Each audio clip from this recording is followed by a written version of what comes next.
घर घर में ही एक ज नाम एक ही नारा गूंजेगा, मेरे भारत का बच्चा बच्चा जय श्री राम बोलेगा। कोई ने कल्पना नहोती कि अयोध्याમાં આવું મંદિર થાય, પણ રામની કૃપા થાય ને તો કલ્પના ન હોય એ પણ થઈ શકે, એનું નામ જ રામ કહેવાય। હા, અને ટેકનોલોજીનો કેટલો ફાયદો થયો કે આ મોબાઈલનો ને કોમ્પ્યુટરનો યુગ છે। તો 22મી જાન્યુઆરીએ અયોધ્યામાં રામ મંદિરની મૂર્તિ પ્રાણ પ્રતિષ્ઠા થઈ। તો અયોધ્યા ગયા હતા ને જેટલું નજીકથી જોયું ને એટલા જ દર્શન વિશ્વના લોકોએ કર્યા। એટલું નહીં, ગામડામાં માલઢોર ચારતા માલધારીએ મોબાઈલમાં પ્રાણ પ્રતિષ્ઠાના દર્શન કર્યા। આ ટેકનોલોજીનો ફાયદો। હા, એક ભાઈનો બાબો ખોવાઈ ગયો હતો ને, સ્ટેટસમાં ફોટો મૂક્યો કે આ બાબો મળે તો આ સરનામે પુગાડી દેવા વિનંતી। તે 1.5 કલાકમાં મળી ગયો, એ ફાયદો। પણ હવે ગેરફાયદો એ થયો કે એ છોકરો હવે નિશાળે જતો જે જોઈ જાય ઉપાડીને ઘેરે મૂકી જાય। મળી ગયો કીધું 3 દીથી મળી ગયો છે, હવે એને નિશાળે જવા દો તમે। હા, આ કોમ્પ્યુટરનો કલમનો યુગ છે। આ યુગ માણવા જેવો યુગ છે, આ યુગ જાણવા જેવો યુગ છે। આ હાઈફાઈ યુગમાં આમાં 45 વર્ષથી 70 વર્ષના બેનું બેઠા છે ને, એને એક તકલીફ છે। શું તકલીફ છે કે એ જ્યારે વહુ બનીને આવ્યા ત્યારે સાસુએ ન હાલવા દીધું, હવે એ સાસુ બન્યા તો વહુએ ન હાલવા દીધું। એક ટર્મ ઉપરથી ગઈ, બોલ। હા, હમણાં એક પરિવાર એના છોકરા માટે છોકરી જોવા ગયા ને, એ છોકરી બધાને ગમીને છેલ્લે એ છોકરાની બા કે મારે એને પૂછવું છે રસોઈ માટે। દીકરીને પાછી બોલાવી કે રસોઈ ફાવે છે, રસોઈ બનાવતા ફાવે છે? તો કે હા। કે શું શું ફાવે? તો એ છોકરી કે શું શું? તો બધાને ફાવે।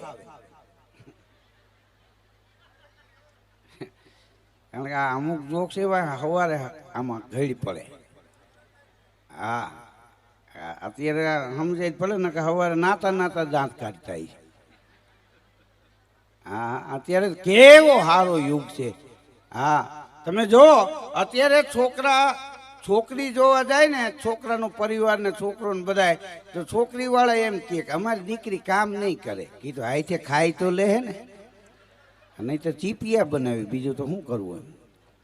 હા, છોકરો છોકરી જોવા ગયો તો આખો પરિવાર પૂછે આ છોકરાને કાંઈ વ્યસન નથી ને, આડી લાઈન નથી ને? હા, બધું પૂછે, બોલો। લગ્ન થઈ જાય ને પહેલી જ વાર છોકરો સસરાને ઘેરે આંટો મારવા જાય ને, તો હગો જમાઈ જ પૂછે એ કે કાંઈ હાલશે કુમાર? તો થોડુંક પડ્યું છે। હવે કીધું આ તમે ચાલુ કરાવવા ઊભા થયા છો બંધ કરાવવા? હા, નક્કી નથી થતું। પણ પુરુષને વ્યસન નડે છે અને બાયુને ફેશન નડે છે। હા, પુરુષો વ્યસન મૂકી દે અને બાયુ ફેશન મૂકી દે। હા, તો કોઈને વાંચો જ નથી, પણ આ બે મૂકાય નહીં એવું મારું સ્પષ્ટપણે માનવું છે। લગ્નગાળામાં યુવાન બાયુ બ્યુટી પાર્લરમાં જાય, ક્યારેક ક્યારેક ડોશી ફૂગી જાય। હા, અને પછી મેકઅપ કરવા વાળીને કકલાવે કે તને મેકઅપ કરતા નથી આવડતું, જો કળચલી ન ભાંગી। કીધું હવે એ તો મરો તેથી ભાંગી। હા, હમણાં હું રાજકોટમાં નીકળ્યો ને, એક બાપ દીકરો બાજતા હતા। એટલે મેં કીધું શું છે?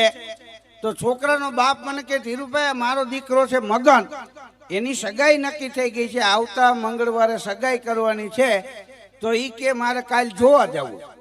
તો મેં કીધું ભાઈ બધાય જાય છે અત્યારે છોકરા જોવા, તો મગન ભલે ને જાય। મને કે તોતળીઓ ગુડાણો, એ જોવા જાય ને બોલશે ને હક પણ થતું હોય છે તોય નહીં થાય। મેં કીધું મગન તારા માટે ના પાડે, તારી જીભ જલાય છે, તું ન્યા જઈને બોલીશ ને તો હક પણ નહીં થાય। તો મગન હું કે ખબર, ધીલુભાઈ હું માલું ખલાપ કરું, હું જોવા ભલે જાઉં, મને હરફ કહીડે મગનો મરી જાય બાકી બોલે નહીં, જોવા જવું પડે, આ લોકો બચકાવી દે આપણને। એટલે મેં કીધું ભાઈ નહીં બોલે, જવા દો। તેનો બાપ કે તમે સવારે ભેગા આવો। મેં કીધું મારે પ્રોગ્રામ તો સાંજે છે, દિવસની કોકની હગાઈ થતી હોય તો આપણે હું વાંધો। તે હું ગયો, મગનનો બાપ, હું, મગન, અમે ત્રણેય ગયા। જે ગામમાં છોકરી જોવાની હતી ને અહીંયા પાદરમાં પૂગ્યા ને, તો મગન બોલ્યો, મને કે ધીલુભાઈ બોલવાની ના પાલો છો? હું બોલી કે નહીં, પણ કદાચ અગત્યનું લાદે તો ગાયન સંભળાવું તો હાલે। કીધું ગાવામાં જીભ જલાતી હોય ખબર ન પડે, બોલતો નહીં। મને કે બોલી છે નહીં, ગાય છે નહીં, આ તો અદત્યનું લાદે. ઘણી વાર મને કે ધીલુભાઈ એવું થાય, બોલીએ તો સંબંધ તૂટી જાય, ન બોલીએ તો આપણે તૂટી જાય. તો મેં કીધું અદત્યનું લાગે, ગાયને સંભળાવજે. અમે ગયા, ઓલા લોકોએ ખાટલા બે નાખ્યા. એક ખાટલે મગનનો બાપ ને હું બેઠા, એક ખાટલે મગન બેઠો. છોકરી આવી પિત્તળની કીટલી, પિત્તળની રકાબી લઈને ચા દેવા. મગનના બાપને મને રકાબી આપી, પછી મગનને આપી. પેલી જ રકાબી મગનની ફરી, મૂર્તિઓ તી હતો. તે પિત્તળની રકાબી કાંઠા સુધી ચાની પરાણી ને એમાં ટેરવા દાઈ જાય. મગનને બોલવાની ના પાડી હતી ને, તો ગાવા માંડ્યો. એ દલમ લા દે મને, દલમ લા દે રતાબી માતા મને દલમ લા દે. કે આને હું તું નાખ્યું, હવે હું કરું? અમે બોલી, પેલા છોકરી ઊભી ઊભી ગાવા માંડી. એ હાથમાં છે રતાબીને એમાં છે તી, ઓ મારા મદન તું ફૂટ મારીને પી.